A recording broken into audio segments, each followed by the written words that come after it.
Did you know that you can, in theory, bet on where Arch Manning is going to sign?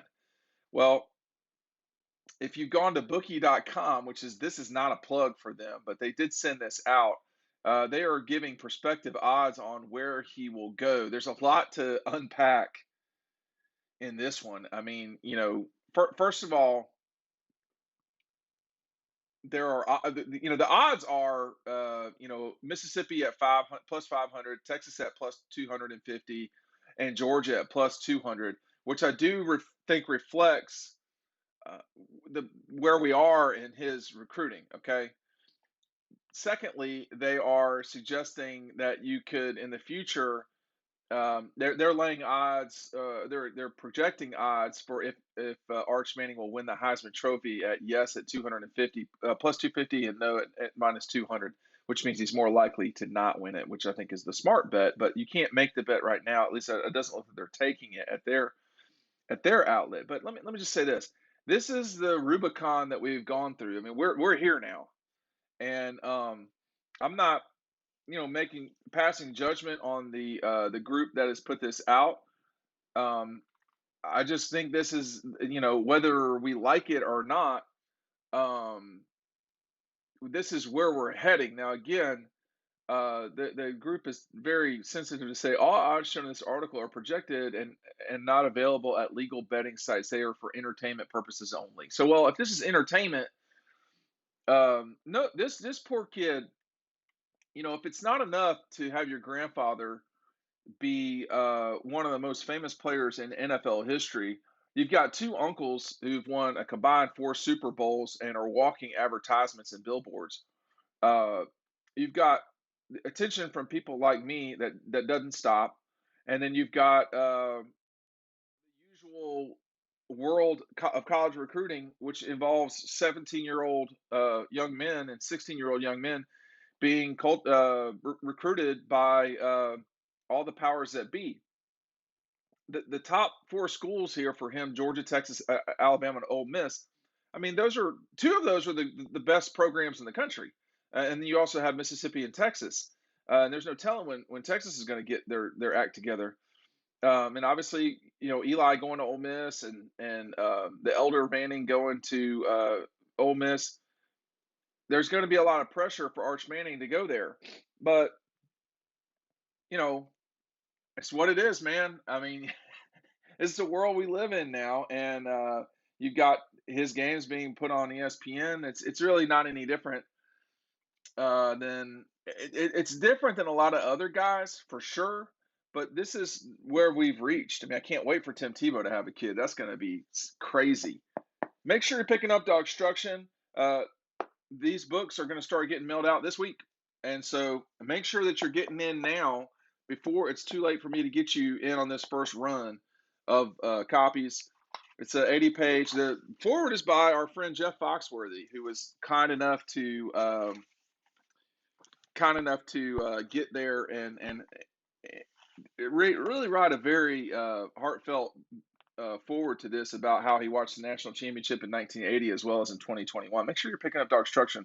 A lot of details you're not going to be able to get anywhere else, including Jeff's story about the 41-year difference between the championships. And could could Arch Manning uh, take his team to the national championship? Of course. I mean, if you watch him play, you see the raw athleticism that is there, and the gene pool in that family is pretty significant. Okay, now that's clear. But I wonder, having done this for as longer than he's been alive, I do wonder about the the pressure, the spotlight, the um, everything that goes along with this, and having seen Matthew, Jacob Eason, Isaiah Crowell, um, Aaron Murray didn't have to deal with this. Matthew Stafford did. Jacob Eason did. Isaiah did. And no matter where this guy goes, the pressure on him is going to be tremendous. The expectations are going to be through the roof. he will be the savior of that program. It is completely unfair.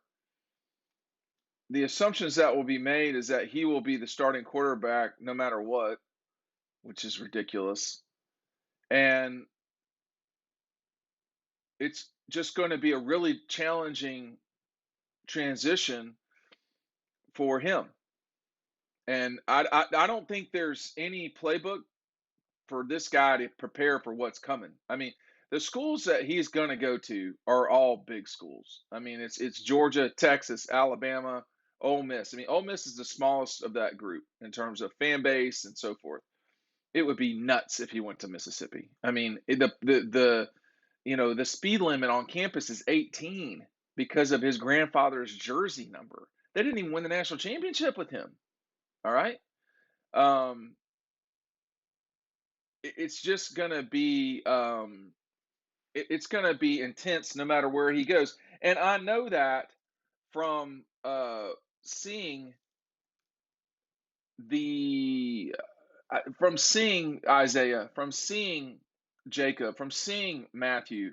Matthew got it. Nobody got it. I don't think worse um, than Jacob Eason did. The combination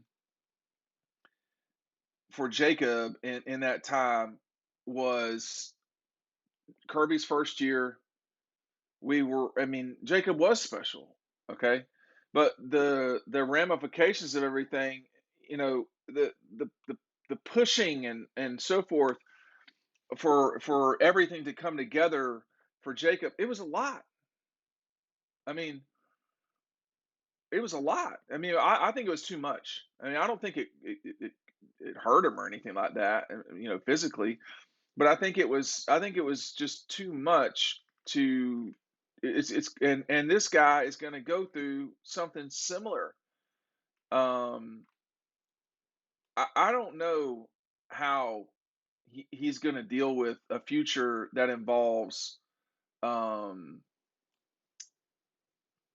never-ending um, pressure to win in an acute way that Stetson Bennett didn't have for from the start, or Jake Fromm, or Aaron, or David Green, or Quincy, or maybe Eric Zier. It just wasn't the same.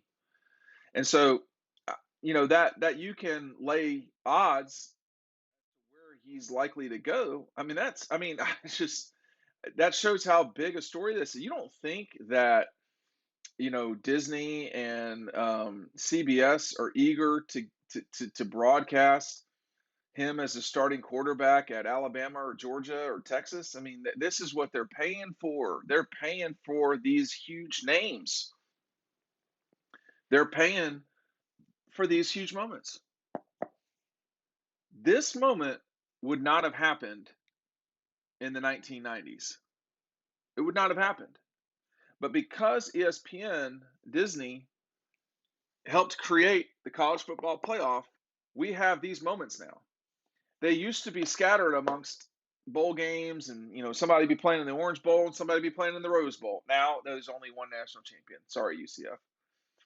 And they're paying all of this because it's a huge business, and guys like Arch Manning are in the middle of it. Whether they realize it or not, I don't know. I'm certain the parents realize it, and that's a lot. I mean, it's just a cautionary tale. I've seen this before. It doesn't mean he won't be abnormally successful. I've watched him play. He's quite good. I just know that you know we are in a different era of college football, and we are certainly in a different era of college football recruiting.